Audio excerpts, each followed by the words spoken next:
یعنی بچوں کی رہنمائی۔ صدر محترمہ، اگر بچوں کے بنیادی حقوق کی بات کی جائے تو بچوں کا سب سے پہلا اور بنیادی حق تعلیم ہے۔ جی ہاں، تعلیم ہی ہے جو انسان کو انسان بناتی ہے، تعلیم ہی ہے جس کی اہمیت سے کون واقف نہیں، اور یہ تعلیم دینی اور دنیاوی دونوں طرح کی تعلیم ہے۔ صدر محترمہ، کی تاریخ گواہ ہے کہ آپ کی پرستش کرنے والوں نے آپ کو اپنے قابو میں لے لیا، اور پھر کیا تھا؟ اوپر دیکھا، آسمان نظر آیا، آسمان میں چاند نظر آیا، چاند میں انسان نظر آیا، پوچھا ماجرا کیا ہے؟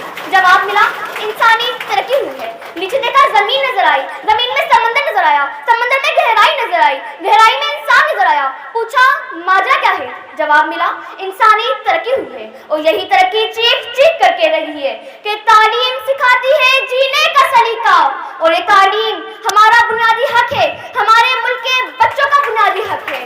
صدر محترمہ، قانون نافذ کرنے والے اداروں نے نوی رائٹس کے نام سے ایک کتاب شائع کی جس پر صاف صاف لکھا ہے کہ ایز اے پاکستانی سٹیزن بچوں کی پیدائش کے ساتھ ہی ان کا پہلا اور بنیادی حق تعلیم ہے۔ اور ہمارا آئین پاکستان آرٹیکل 25A کے تحت ضمانت دیتا ہے کہ پاکستان کے ہر بچے کو 16 سال کی عمر تک مفت تعلیم دی جائے گی، مگر اس کے باوجود فکر کے مطابق بڑے افسوس سے کہنا پڑتا ہے کہ پاکستان میں اب بھی 2 کروڑ بچے اسکولوں سے باہر ہیں، جس پر حکومت کو اقدامات کرنے کی ضرورت ہے۔